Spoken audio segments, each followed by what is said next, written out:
La Bolsa de Trabajo de la Facultad de Contaduría y Administración, a través de sus talleres y videoconferencias, quiere darle la bienvenida a la maestra Wendy Rosales.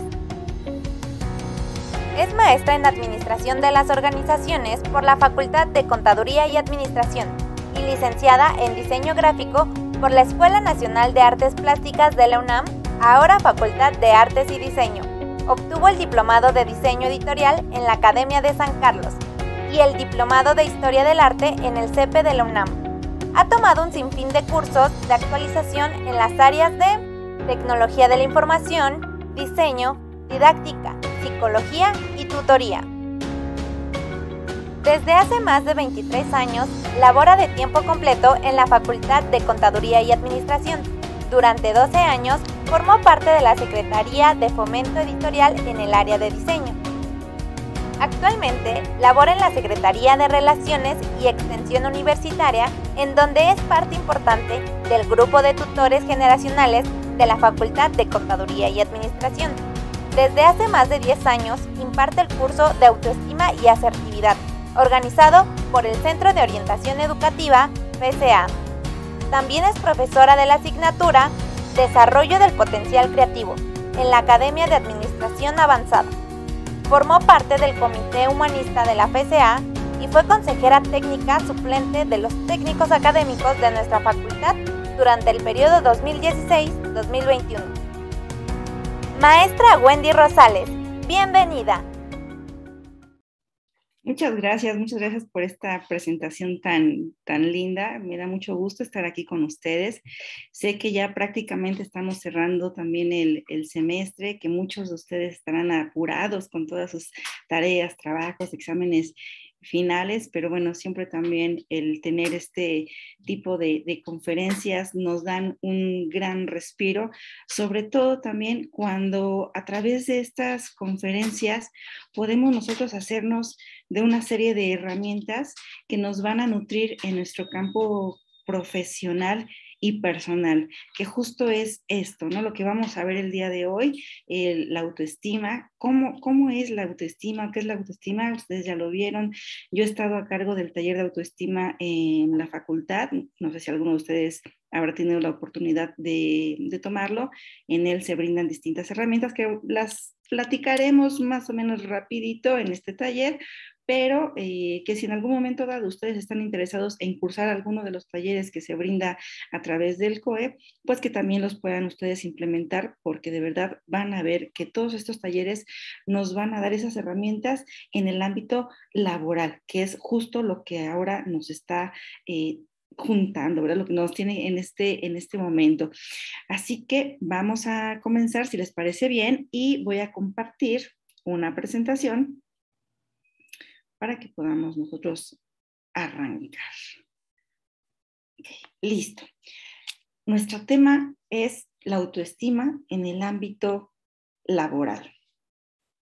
Pero vamos a dar unos pasitos para atrás en la historia y vamos a ver qué sucedía hace más de 1000 años, ¿no? Nos decían aquí en los años 1000 antes de Cristo, en los 1000 después de Cristo, pues qué es lo que se esperaba, ¿no? Se esperaba que tanto los hijos, los padres, los nietos pudieran vivir igual que ellos, ¿no? Lo que hacía el papá, soy herrero, soy fontanero, bueno, esto es lo que mis hijos van a hacer, las propias profesiones, ¿no? Entonces, bueno, era unos trabajos heredados de alguna manera, estaban enfocados más bien en el trabajo y en el esfuerzo físico y no tanto en el trabajo mental. Era la fuerza lo que los motivaba, lo que nos iban llevando a realizar el trabajo. En ese momento la educación era considerada como un lujo, porque pues a lo mejor no todos tenían esa facilidad, no había tantas escuelas, sabíamos que teníamos que dedicarnos a lo que nuestra familia estaba predestinada, por llamarlo de alguna forma, y al mismo tiempo pues también se esperaba por parte de todos una obediencia y conformidad, ¿no? O sea, el hijo no podía a lo mejor decir, pues mi familia es agricultor, entonces yo voy a hacer otra cosa, voy a ser inventor, no, era la familia ha sido, o sea, por tradición, ¿no? La familia siempre ha sido esto, siempre ha realizado X trabajo y eso es lo que tú tienes que hacer. Entonces, no se le estaba dando una carga tan fuerte a ese trabajo intelectual, era solo el trabajo físico. Pero cuando llega ya la época del capitalismo, con la revolución industrial, con todo esto empieza a surgir otro tipo también de trabajo. Nos damos cuenta que ya esa identidad dejó de ser algo que se heredaba por tradición familiar y que se empezaba también a buscar esa parte de independencia, ¿no? Algo que nosotros también podíamos seleccionar, que podíamos crear, algo de lo que nosotros mismos íbamos a ser responsables. Esta idea también del progreso durante el capitalismo va a estimular la imaginación. ¿Por qué? Pues porque el propio crecimiento, las propias necesidades que van surgiendo nos hacen también tratar de resolver o de encontrar una solución adecuada a un problema que nosotros estuviéramos viviendo en ese momento. Entonces, ahí es cuando la mente va a empezar a surgir y se le va a comenzar a dar cierta carga, perdón, como una ventaja capital. Me decir, ok, a ver, tú piensas, tú razonas, tú inventas, tienes iniciativa, ok, entonces esto va a comenzar a tener ya un mayor desarrollo y nos van a surgir también ciertos términos. Ustedes seguro que están pues empapados con los términos de competencias o capacidades, ¿no? Cuando ya estamos acercándonos a un empleo, vamos a saber cuáles son tus competencias, cuáles son tus capacidades o tus talentos, qué es lo que puedes hacer, en qué te desarrollas mejor. Sin embargo, todo esto también nos trae una pregunta a nosotros, ya cuando nos enfrentamos a la parte laboral, ¿no? Entramos a una serie de dudas y nos empezamos a preguntar, ¿estaré a la altura de las demandas, de lo que me está pidiendo el campo laboral? Y a lo mejor ahí empiezan también un poquito nuestras dudas, ¿no? ¿Seré capaz o no seré capaz, como lo decimos a veces, ¿no? De dar el ancho. Entonces, bueno, a ver, ahí empieza también a ver qué es lo que podemos nosotros lograr. Pero pues también toda esta parte, este avance de la tecnología o de la propia revolución y del capitalismo nos ha traído una serie de cambios. ¿Cuáles son estos cambios? Pues nos dicen, nos pasamos de esta economía que era de forma masiva e industrial a una economía de la información, pero esta economía de la información se refiere a la información de la que nosotros nos podemos apropiar, que la podemos también procesar para que la podamos nosotros transformar, como a través de ese pensamiento, de esa creación, de la innovación, para poder contribuir a alguna mejora. Y aquí estamos hablando entonces de esa información convertida en conocimientos y en capacidades. Otro de los cambios que surgen es que a través de estas nuevas tecnologías vamos a generar también nuevos productos y es un progreso a través de una innovación constante. Ustedes saben que esta innovación va avanzando a pasos agigantados, o sea, ya salió ahorita un nuevo teléfono y a los 2, 3 meses ya salió uno nuevo y las televisiones. Seguramente ustedes, si empezamos a analizar en qué momento comenzaron a lo mejor los teléfonos y cómo se fueron transformando y el propio celular, ¿no? Si ustedes les preguntan a sus papás, van a ver, ¿cuál fue tu primer celular que tuviste? Probablemente les digan, uy, pues fue un Nokia que parecía tabique, ¿no? O X marca, pero parecía un tabicote grande, pesado. Y bueno, ¿y qué funciones tenía tu teléfono, no? Pues mi teléfono pues era para lo que era el teléfono, ¿no? Solo para realizar llamadas, para mandar mensajes y pues sí, a lo mejor tenía algún pequeño juego, ¿no? Uno de la viborita, donde iba uno con la viborita caminando, pero se fue transformando. ¿Por qué? Por las propias necesidades, ¿no? Empezamos a tener una necesidad a lo mejor de no solo tener esa comunicación por el mensaje, ahora ya llamado SMS, que ya casi nadie lo utiliza, y se fue transformando.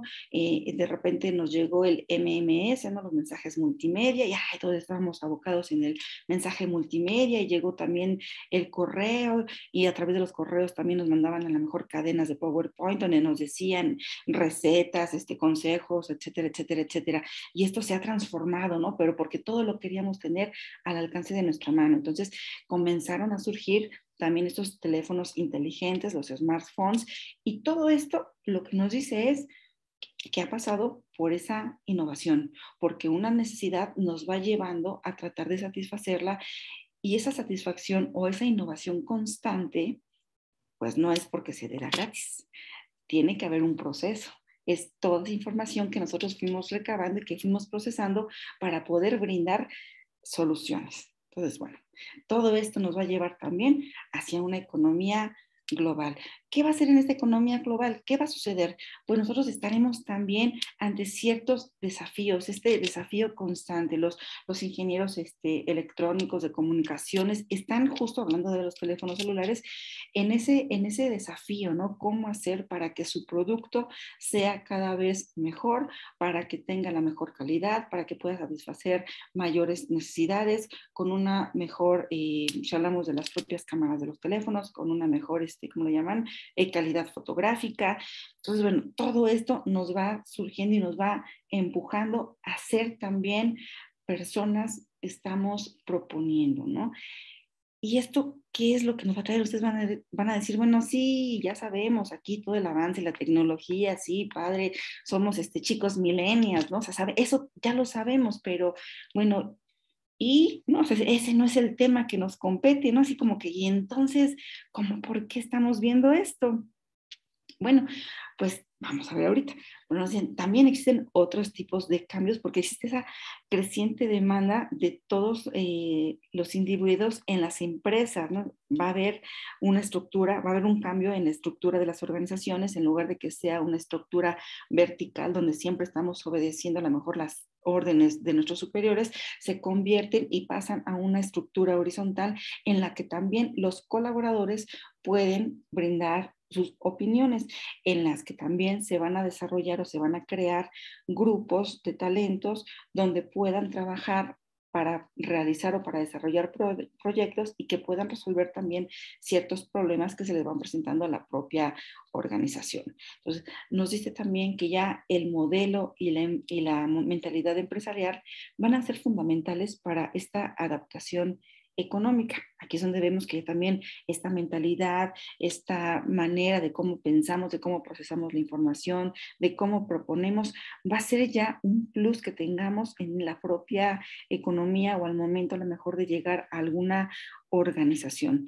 Y las propias empresas están mostrando también esa capacidad de innovación y la flexibilidad para poder responder a todos estos cambios que les he comentado.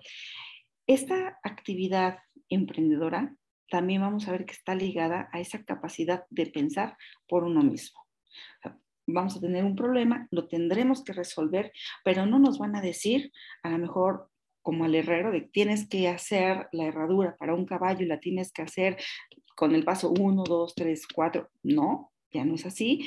Aquí nosotros vamos a ser los que tengamos que pensar por nosotros mismos, los que tengamos que proponer esas soluciones. Esto quiere decir que tendremos también cierta autonomía, pero también esta propia autonomía tiene sus propias responsabilidades, ¿no? Podremos nosotros proponer, pero tenemos también que saber que todo esto conlleva también cierta responsabilidad. Al momento en que nosotros lo estamos aceptando, lo estamos desarrollando y estamos desarrollando también esta forma de pensar o de crear soluciones, podemos decir que ahí, justo ahí, es donde se hace ese clic con la autoestima, ¿no? ¿Y por qué? Dices, bueno, pues porque la mente en este momento ya es un factor predominante o dominante en la actividad económica. Y nos dice que la mente siempre ha sido nuestra herramienta básica de supervivencia. Y si nos remontamos también al pasado, pues vamos a ver que efectivamente, ¿no? O sea, desde el hombre de las cavernas siempre ha tenido esa necesidad de poder o de la necesidad de sobrevivencia y de crear a lo mejor sus propias herramientas de trabajo. Y desde ese momento estamos utilizando la mente. Y aunque siempre la hemos utilizado, nunca se le había dado el valor que se le da en este momento, ¿no? A esa capacidad de pensar, a esa capacidad de proponer. Por eso vemos, dices, bueno, ok, propongo, tengo que pensar, tengo que proponer, pero ¿y eso cómo lo vamos a relacionar con la propia autoestima? Vamos a ver cómo vamos. Nos dice que una autoestima no adecuada va a traer consigo una resistencia al cambio y un apego a lo conocido o a lo tradicional.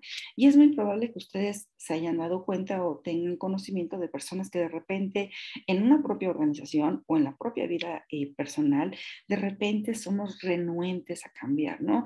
Decimos, no, es que esto siempre se ha hecho de X manera. Y cuando te dicen, no, pero a ver, tú puedes proponer un proceso, si estamos hablando de la parte de la administración, vamos a crear un nuevo proceso para simplificar ciertos pasos o para tener una mayor producción. ¿Qué es lo que podemos hacer? Habrá personas que se rehúsen, que digan, no, no, no, es que eso no lo hacemos así, aquí las cosas se hacen totalmente diferentes, ¿no? Entonces, justo ahí es donde hablamos de esa resistencia al cambio. Entonces, ¿por qué nos resistimos? ¿Qué es lo que nos hace falta para dar ese brinquito? Vamos a ver que nos hace falta salirnos de la caja, llamarán algunos, adquirir mayor seguridad, podemos decir que sí, y todo esto justo está ligado también con la propia autoestima.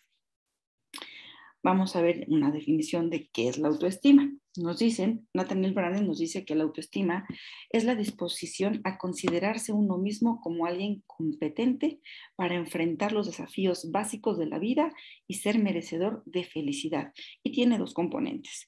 Uno es la autoeficacia y el otro es el autorrespeto. ¿De acuerdo? Entonces, bueno, es considerarnos a uno mismo lo suficientemente competentes como para enfrentar estos desafíos que nos van a suceder, nos dice aquí, en la vida. Y vamos a ver nosotros que es verdad, la autoestima va a estar presente en distintos ámbitos de nuestra vida. ¿Qué es la autoeficacia?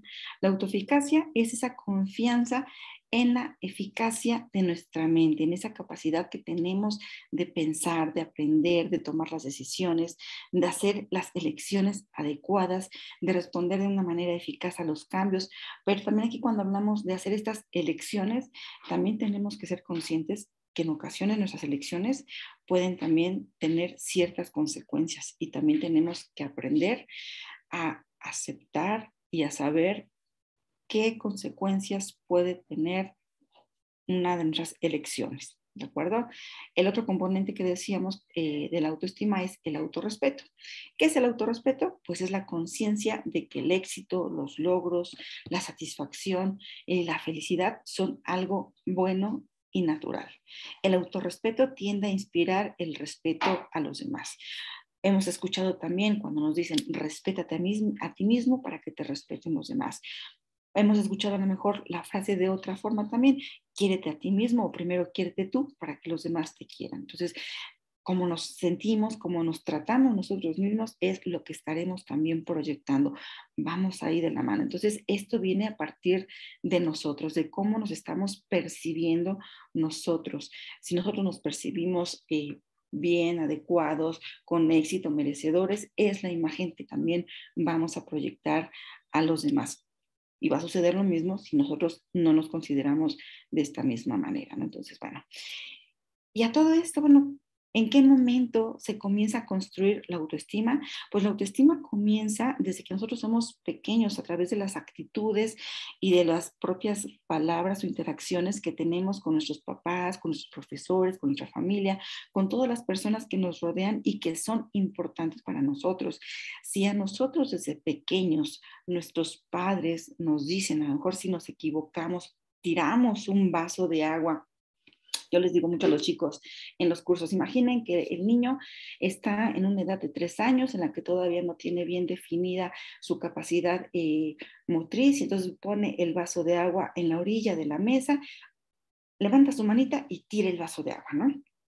¿Cómo pueden reaccionar estos papás?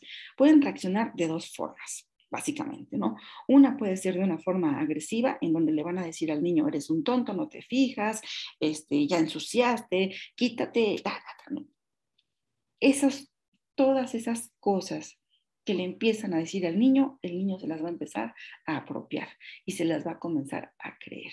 Cuando el niño crezca, si llega a la edad, a la primaria, a la secundaria y saca una baja nota y llega con los papás y les muestra esa nota baja, los papás van a reaccionar de esa misma manera, ¿no? Es que no te fijas, eres un flojo, eres un tonto, no pones atención, bla, bla, bla, bla, ¿no? Y nos vamos por ese estilo. Todo eso está influyendo en que al niño o al muchacho se le comience a crear una imagen propia, pero desgastada, baja, mal, así como negativa, ¿de acuerdo?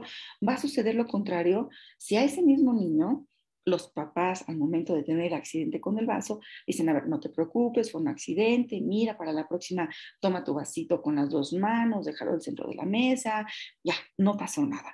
Si ese niño llega con una nota baja de la primaria, de la secundaria, los papás seguramente se sentarán con él, lo revisarán y dirán, ah, mira, te equivocaste en esto y en esto, o a ver, vamos a tratar de resolverlo los dos juntos. A ver, tú dime, a ver, ¿por qué te equivocaste en esta suma? A ver, fíjate bien, 2 más 2, ¿cuánto es? A ver, yo te ayudo, pongo mis dedos, súmale. Y el niño va a comenzar a hacerlo. ¿Va a estar el papá apoyando? Sí, pero el niño lo va a tratar de resolver o lo va a resolver.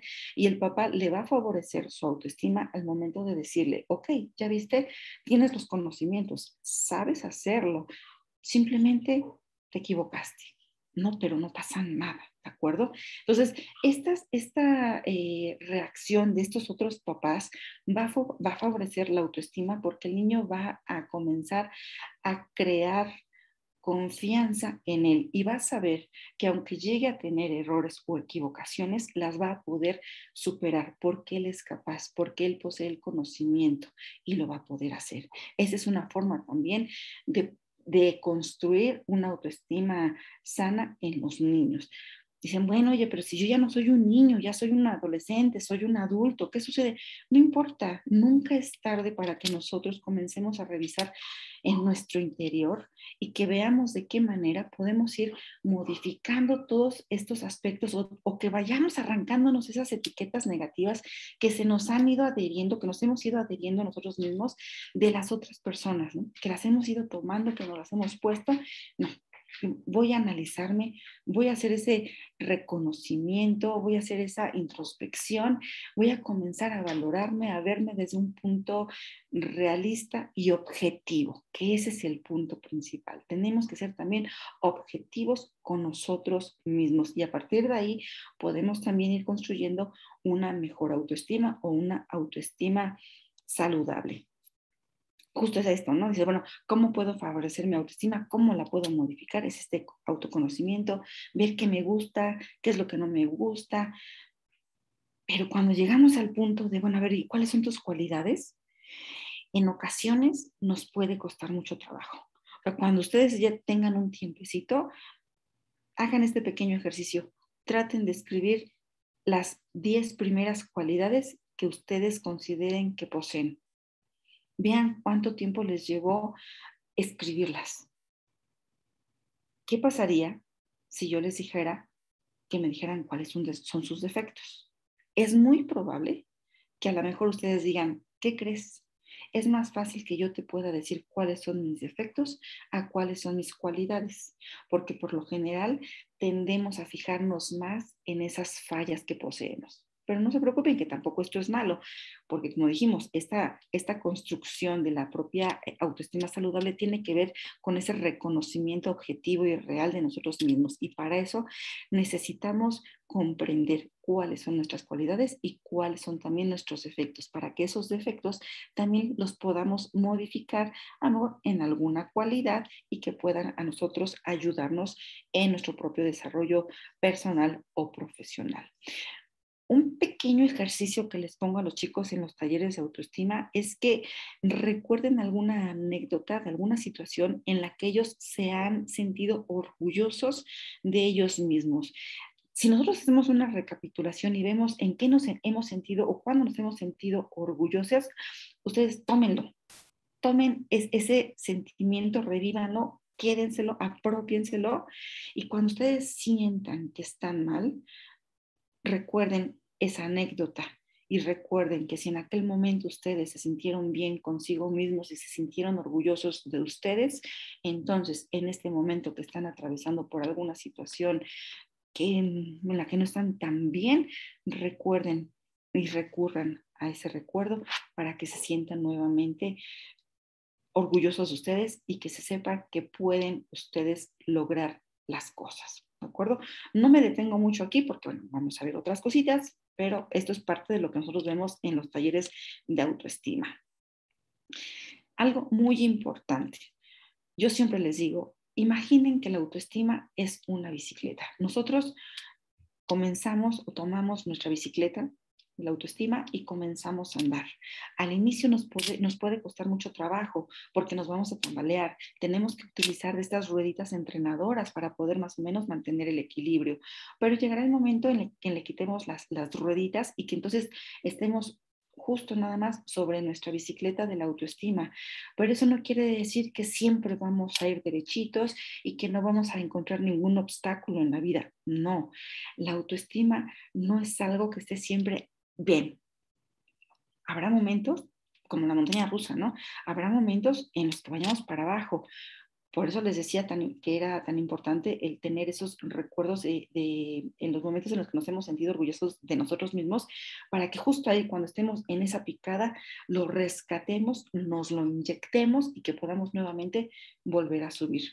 Ojo, en la autoestima también es muy importante, hablando de esta objetividad, que no perdamos de vista es la objetividad y que no perdamos o que no dejemos o levantemos nuestros pies de la tierra, porque si no podemos caer a lo mejor ya en una vanidad o en un egocentrismo. Entonces tenemos que ser bien objetivos y nunca creernos ni más ni menos que los demás, y mucho menos, eso en cualquier ámbito, pero ahorita hablando de la parte laboral, mucho menos en una empresa o en alguna organización, ¿de acuerdo? Eso sí, siempre tendremos que recordar que somos merecedores de la amistad, del respeto, del amor, de los logros, del éxito, de la satisfacción y de la felicidad. Pero todo esto van a ser de nosotros mismos. Los demás, los que están fuera de nosotros, no son responsables por todo esto que les acabo de decir. Somos nosotros mismos los responsables de alcanzar todo esto. Nos dice que la autoestima también, o ya se los había mencionado, que está en distintos ámbitos. Lo podemos encontrar en la forma de actuar en el trabajo, en la forma en cómo actuamos en el trabajo, en el trato que les damos a los demás, a las personas que nos rodean.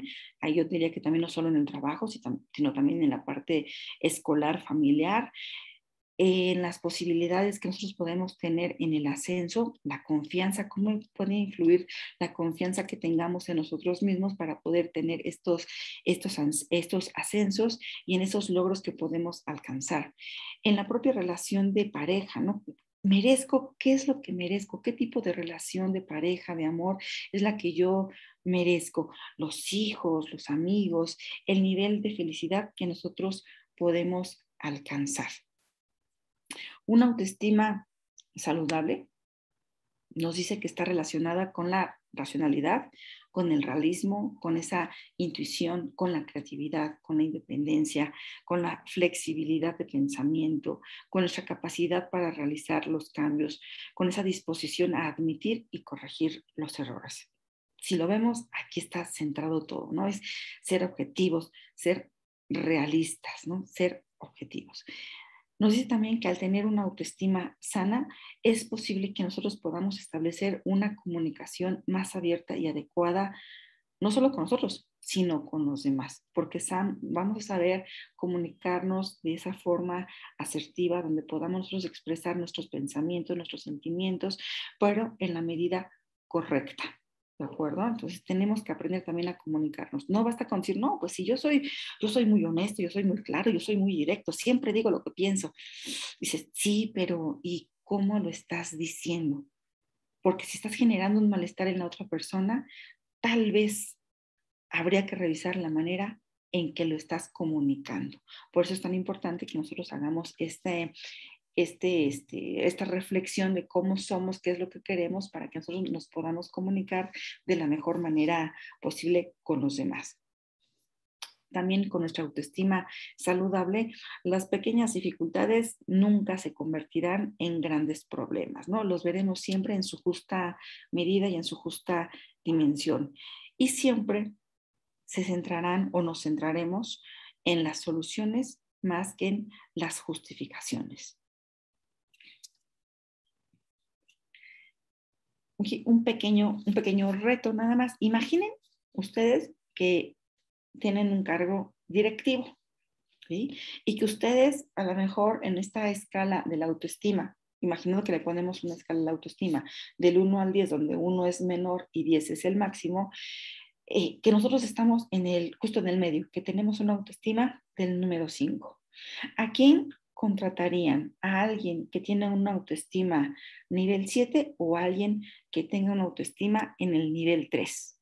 ¿Ustedes qué dicen? A ver si en el chat me lo pueden poner. Ustedes pongan ahí nada más, así que por cuál votan, por el 3 o por el 7. ¿Cuál sería a la persona que ustedes contratarían?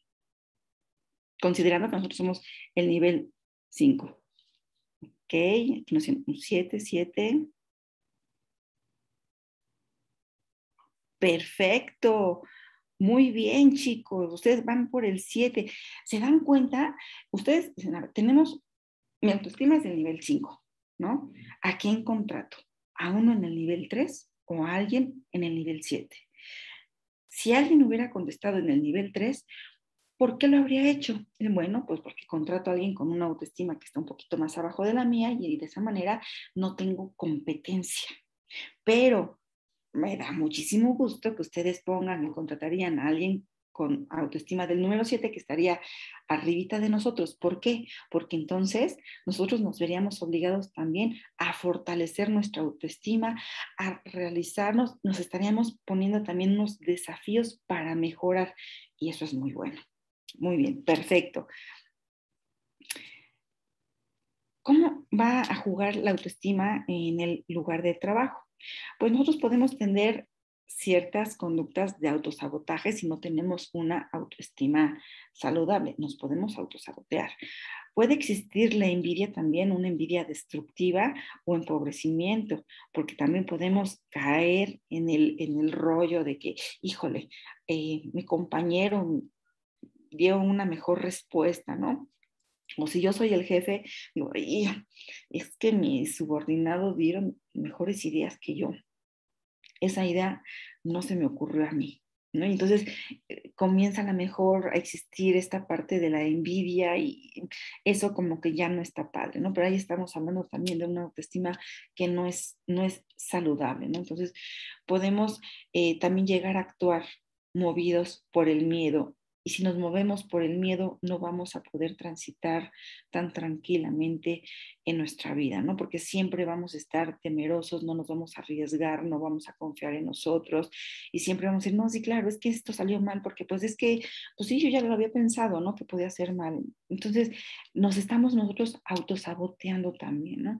Entonces, la baja autoestima, una autoestima no saludable, siempre va a ser una amenaza para nuestro bienestar y para nuestra propia eficacia. ¿Qué sucede con el directivo?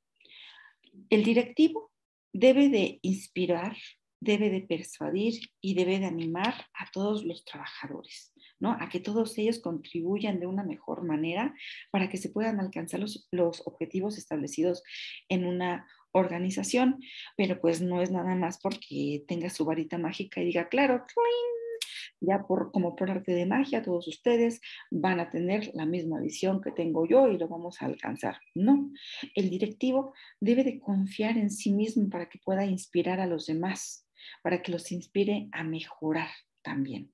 Entonces, el directivo debe ser una persona segura. Si es una persona insegura, va a tratar de probar que tiene la razón y que los otros no la tienen. O sea, va a ser así como los comerciales, ¿no? De las mamás, porque lo digo yo, porque soy tu madre y por eso se tienen que hacer las cosas de esta manera.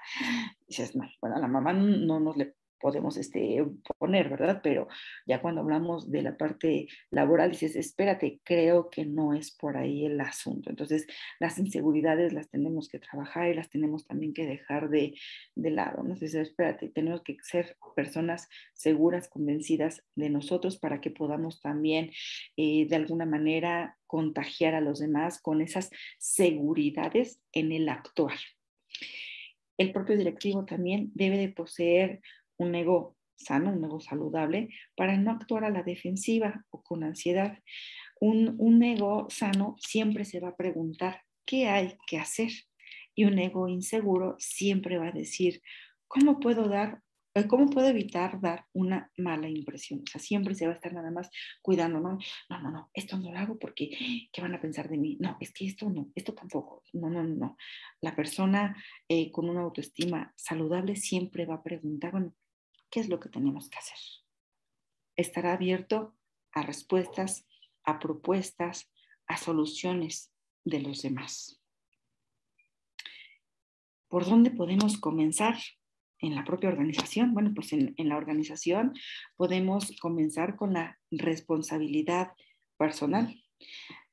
Cada uno de nosotros tendremos que ser responsables de las propias decisiones que tomamos, de las acciones que realizamos. Pero también debe existir ese cambio cultural y no se debe, y en ocasiones se puede uno preguntar, bueno, ok, va a haber un cambio cultural, ¿no? De la cultura organizacional, ¿y por dónde podemos comenzar? Bueno, pues siempre estos cambios se recomienda que se hagan por los cargos más altos, no por los de abajo. A lo mejor un jefe dice, no, es que yo quiero que haya un cambio organizacional, quiero que mis empleados se lleven mejor, que sean más productivos, a ver, y pueden contratar equipos, ¿no? A ver, vengan, los contrato, hagan estrategias, bla, bla, bla, bla, y quiero que lo hagan, pero que lo hagan con la parte baja de la pirámide, ¿no? Donde está el grueso de la gente, y eso no es lo adecuado. ¿Por qué? Porque cuando se comienza a trabajar de la parte grande de la pirámide, van a decir, bueno, ¿y yo por qué tengo que cambiar si el jefe sigue siendo un tal, ¿no? Entonces, eso no es lo recomendable. Lo recomendable es que el cambio venga de la parte más angosta de la pirámide, esto quiere decir de los cargos más altos, porque si ellos comienzan a cambiar, van a contagiar al resto de la pirámide en ese cambio. Si la cabeza es la que cambia la forma de pensar, si comienza a tener una autoestima más saludable, si comienza a creer, a crear, si comienza a ser más, más realista, todo esto lo va a ir contagiando a los que están hacia abajo, ¿de acuerdo? De la propia pirámide.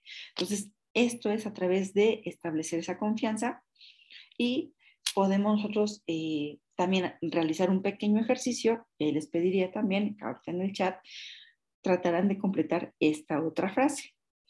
Si quiero que los demás me vean como alguien digno de confianza, y ustedes completen la frase con lo primero que se les venga a la mente. Si quiero que los demás me vean como alguien digno de confianza, ¿cómo continuarían ustedes esta frase? Muy bien, Xochitl, debo tener confianza en mí primero, perfecto. Debo de transmitir confianza, muy bien. Mis acciones concuerdan con lo que digo, debo confiar en los demás, debo demostrarlo, perfecto, muy bien.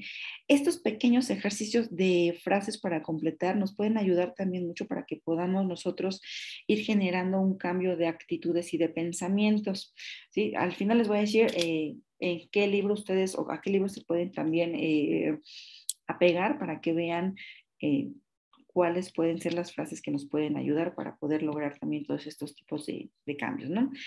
Nos dice que el líder puede ser un ejemplo para quienes lo rodean, porque los demás, los que lo rodean, lo estarán observando y van a aprender de sus movimientos. Así como los niños desde chiquitos, nosotros decimos, el niño es como una esponjita, ¿no? Todo lo que ve lo aprende y lo va a comenzar a imitar. En una organización va a pasar exactamente lo mismo. Si un líder se comporta de cierta manera, los que están a su alrededor lo van a comenzar también a imitar. Si él es una persona respetuosa, si es cordial, si es coherente, lo mismo van a comenzar a hacer los que están a su alrededor. La confianza siempre va a ir de la mano de la coherencia, por lo tanto se debe ser coherente, ¿no? O sea, tenemos que ser coherente con lo que nosotros estamos haciendo. No podemos decir, no, pues es que yo soy un líder o un jefe que doy una palmadita, pero a lo mejor no es a todos de la misma manera. Entonces, eso no es ser coherente, ¿no? Tenemos que tener cierta coherencia también en nuestro actuar. Debemos de tener claridad en nuestras propias comunicaciones. ¿Qué es lo que le queremos decir? ¿Qué es lo que queremos también pedir? Ya lo dijimos hace ratito, ¿no? En cómo tenemos que transmitirlo desde el tono de voz, las palabras a lo mejor, cómo lo tenemos que decir. No es lo mismo decir, quiero que para mañana o quiero que en 5 minutos me traigas el informe de tal cosa. No, no, a ver, oye, te pido que por favor me entregues el reporte o necesitamos tener esta información para X, Y, ¿no? Entonces, tiene que ser claro en su comunicación, sí, pero también tiene que estar ligado con esta parte de la coherencia. Un líder nos permitirá o permitirá más bien que sus colaboradores siempre expresen sus pensamientos tanto si son ideas innovadoras como si se tratan de desacuerdos y sabrán que no van a ser ni juzgados ni penalizados, ¿no? Entonces, esto es algo muy importante porque se va a crear esa confianza en los colaboradores porque ellos sabrán que pueden externar sus pensamientos sin que se les juzguen, porque saben que podrán demostrar o decir en qué no están de acuerdo con una comunicación efectiva, con una comunicación asertiva y que a través de eso no se les va tampoco a penalizar. El líder sabe que también tiene derecho a opinar el líder también sabe que el derecho a opinar es diferente al derecho al voto. O sea, sí, podemos opinar todos, pero esto no quiere decir que lo pongamos tampoco a votación, ¿no? El líder tendrá esa confianza para poder elegir la decisión adecuada. Podemos opinar todos, por supuesto, pero la elección tendrá que ser a lo mejor del líder y es el que tomará esa responsabilidad.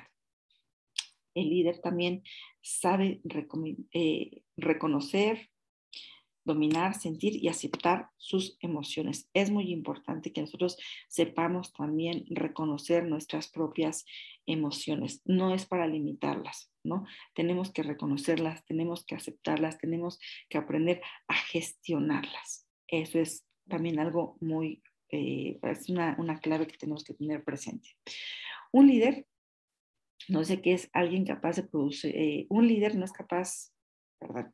Un líder brillante no es alguien capaz de producir soluciones brillantes, es alguien que inspira en los demás la capacidad de desarrollar soluciones brillantes. O sea, va a impulsar a sus colaboradores para que ellos le puedan brindar las mejores soluciones posibles y que a través de esas serie de propuestas o de ese abanico de propuestas que el propio líder pueda seleccionar la que sea mejor de acorde a la situación a la que se está atravesando.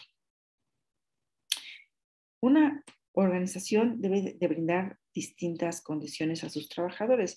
Les debe de hacer sentir a las personas seguras, que no se les va a ridiculizar ni se les va a menospreciar, que no va a existir un castigo. Va a hacer que las personas se sientan aceptadas y que tengan un trato cortés, que las personas van a saber que las otras personas o los líderes o quienes están con ellos les escuchan atentamente, que toman en cuenta sus pensamientos o sus ideas. También se les va a hacer sentir retadas, pero retadas en el sentido de que se les va a estimular para que puedan participar en proyectos que les generen esta sensación de ponerme a prueba, ¿no? De, híjole, está difícil esto, pero yo sé que puedo y es un gran reto que voy a tomar y que voy a salir avante. Deben de sentir que tienen un reconocimiento o que se les reconocen sus talentos, sus logros o las contribuciones que pueden tener en una organización. Deben saber que van a poder contar con observaciones siempre constructivas, siempre serán con el afán de mejorar el rendimiento, ¿de acuerdo? Nunca es con menospreciar, no, son constructivas. podrán también desarrollar un pensamiento innovador. Esto quiere decir que pueden generar ideas útiles. Van a tener también un acceso a la información para que puedan estar al tanto de cuánto tiene que ver su actividad que desarrollan en esa organización con la visión de la propia empresa en la que laboran. Y tendrán autoridad en sus propias responsabilidades, o sea, saber que yo soy responsable de las decisiones que tomo o cómo puedo yo resolver a lo mejor algún problema en el ámbito que a mí me compete. También sabrán que existen ciertas normas y líneas de acción que están bien establecidas para que también dentro de toda esta libertad de pensamiento que sepamos también cuáles son las directrices en las que tenemos que ir. Se les va a animar también a resolver los problemas que les competen, o sea, es lo que me atañe a mí, a mi departamento, a mi área. Tendrán una mayor compensación por esos éxitos y menores sanciones por los errores. Se premiará más el éxito y no tanto se estará golpeando por los errores, ¿no? Se les va a animar a una capacitación constante, ¿no? Siempre estar fomentando la capacitación en nuestros trabajadores. Habrá una coherencia entre la filosofía de la empresa y la conducta de los líderes y de los directivos. Siempre tiene que existir esa coherencia. Existirá también un trato justo y honesto, y las personas pueden estar orgullosas del valor de lo que hacen, ¿no? Claro, lo que yo hice está contribuyendo a esto en mi propia organización. Y finalmente, perdón si voy corriendo, bueno, pero vamos bien.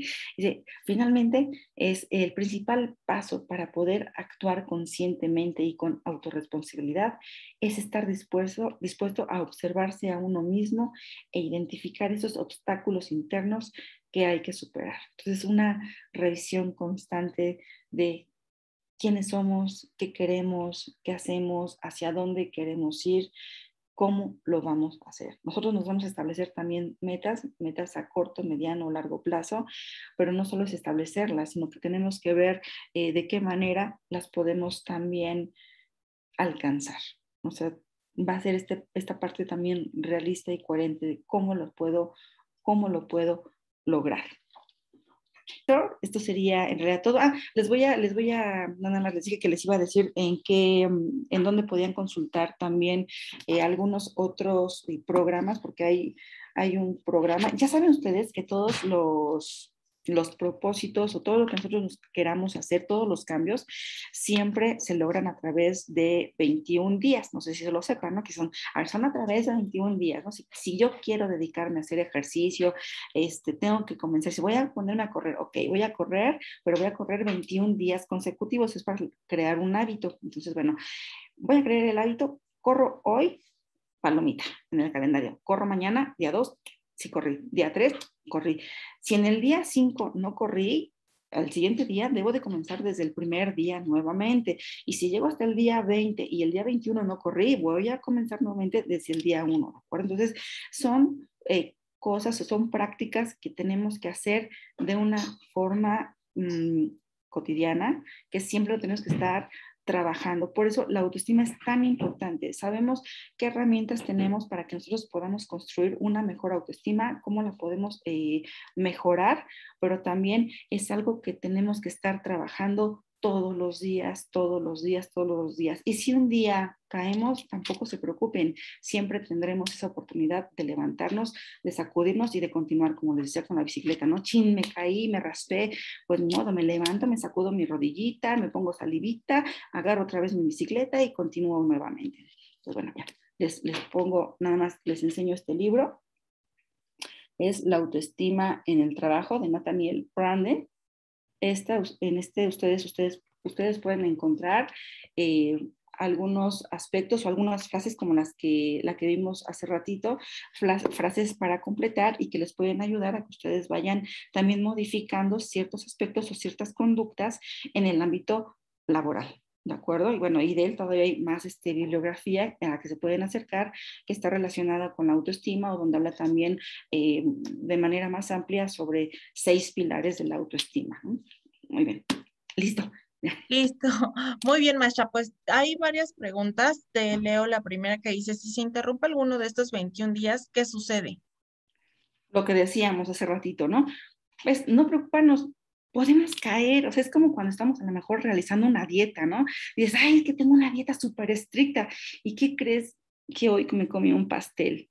¿Qué va a pasar? No va a pasar nada, simplemente al día siguiente lo vuelves a comenzar. Entonces, no se preocupen, te equivocaste un día, fallaste un día, tropezaste, no importa, nos levantamos y lo volvemos a comenzar.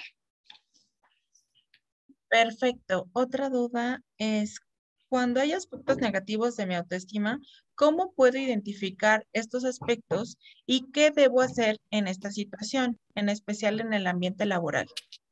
Ok, es un ejercicio de autorreflexión. Yo sí les invitaría de verdad, si me lo permites, la maestra Carmen, yo los invitaría de verdad a que en la próxima ronda de talleres del COE se puedan inscribir al taller de autoestima y asertividad y ahí vamos a trabajar justo todos estos aspectos, ¿no? Es cómo podemos conocernos, cómo podemos ver cuáles son los aspectos de una autoestima o qué aspectos tenemos o qué características tenemos de autoestima que no es tan favorable y cómo las podemos ir modificando. Esto es a través de muchos ejercicios que hacemos a lo largo de 2 días y van a ver que ustedes van a adquirir y van a comenzar a modificar, porque eso es muy importante, comenzar a modificar nada más la forma en cómo actuamos y vamos a ir adquiriendo también confianza en nosotros mismos. Eso es muy, muy importante, ¿no? Por eso también poco a poco. Perfecto. Hay otra que dice, más que duda me gustaría, ay, se me movió, más que duda me gustaría agradecerle por su ponencia, porque este tema me parece muy importante, pero a veces no es muy tocado o no se da la importancia que debería. Y con esta videoconferencia me quedo reflexionando sobre cómo repercute la autoestima en el trabajo. Muchas gracias, Noemi. Sí, es muy importante. A veces no le damos la importancia necesaria, pero yo los invito a que la pongamos en práctica, ¿no? Todos los días. Exacto. Leslie te pregunta, ¿la autoestima influye en mi desempeño en una entrevista? Por supuesto, claro que sí, porque debes de tener la confianza. Imagínate si te presentas toda temerosa, miedosa, y dices, no, es que, híjole, es que a lo mejor a mí no me van a dar este trabajo. Y todo esto que tú estás pensando lo vas a reflejar.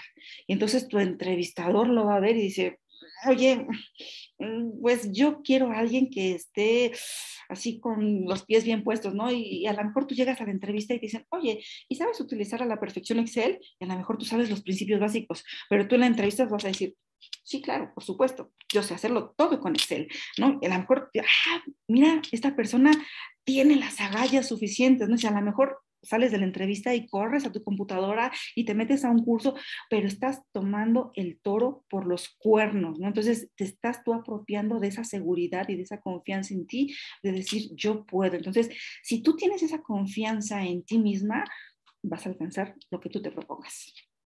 Sí, no, bueno, porque de repente llegan con el reclutador y en lugar de hecho el reclutador te dice, yo quiero al más activo, al proactivo, al que tenga actitud, y creo que se refieren a esta parte que nos acabas de compartir justamente.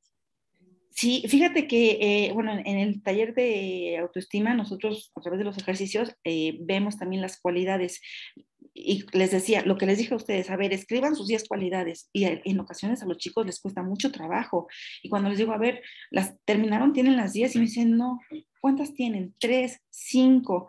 ¿Y por qué? Híjole, es que me cuesta mucho trabajo poder decir mis cualidades porque a veces me pongo a pensar si las tengo o no las tengo. A veces creo que no las tengo y les digo, ok, a ver, ya escribiste 5 cualidades, léelas todos los días. Va a ir incrementando tu lista de cualidades y el día que te presentes a una entrevista de trabajo, te van a preguntar cuáles son tus cualidades, cuáles son tus fortalezas. Tú ya las vas a tener bien apropiadas y eso te va a ayudar muchísimo. Claro que sí. Y bueno, Diana te pregunta, ¿cómo sabes que tienes problemas de autoestima? A través de esa propia reflexión, yo te haría una pregunta, ¿no? O sea, es más bien una pregunta de reflexión, de introspección. ¿Te crees merecedora? ¿De qué te crees merecedora? ¿Te crees merecedora del éxito, del amor, de un buen trabajo?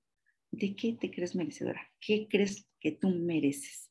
¿no? Y a partir de ahí, de esa confianza, dices, ¿mereces un buen trabajo? ¿Qué es lo que mereces? Y a partir de ahí la podemos ir construyendo y la podemos ir modificando, por supuesto, ¿no? O sea, y en el propio taller, cuando hacemos nuestro listado de características de una persona con una autoestima adecuada y características de una persona con características de una autoestima no adecuada, de repente los chicos les prenden los ojos, el foquito y dicen, híjole, es que tengo características de una persona con una autoestima no adecuada. Les digo, no te preocupes, es normal. Todos podemos tener características de las dos listas. Es normal, simplemente que lo estamos evidenciando para nosotros, no para el resto, es para ti. Por eso es un examen que tenemos que hacer nosotros, de nosotros mismos, para decidir si los queremos modificar o no. Porque aunque yo les diga, no, ustedes tienen que salir de aquí con una autoestima adecuada, no, así no funciona. Tiene que ser de nosotros mismos. Esa necesidad tiene que surgir de nosotros y el cambio tiene que venir de nosotros mismos. Un pequeño ejercicio, se los puedo nada más comentar para que lo hagan ustedes ya en su casita. Cuando estamos en los cursos, pero de manera presencial, les digo, a ver, ustedes imaginen que van en un barco como en el Titanic, ¿no? Y ya saben que en el Titanic no pusieron los salvavidas suficientes. Bueno, pues vamos en un barco igualito, solo pusieron un salvavidas.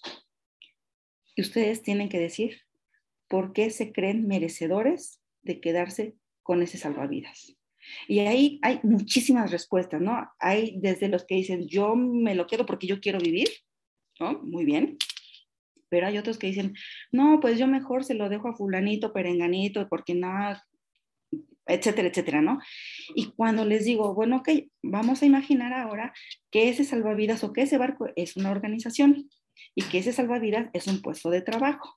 Y entonces, como tú ya cediste ese salvavidas a tus demás compañeros, entonces tú en realidad no querías ese puesto de trabajo. Y digan, no, pero es que es diferente. No. Yo te estoy diciendo, ¿por qué te crees merecedor del salvavidas? Y les digo desde un inicio, no los voy a juzgar. O sea, son muy válidas sus razones. Entonces, ahí es la pregunta. ¿De qué te crees merecedor? O sea, quedémonos con esta analogía del barco y el salvavidas, ¿no? ¿Por qué me tendría que quedar yo con ese salvavidas? ¿Qué es lo que tengo que aportar o por qué lo deseo tener? Y con esto cerraría.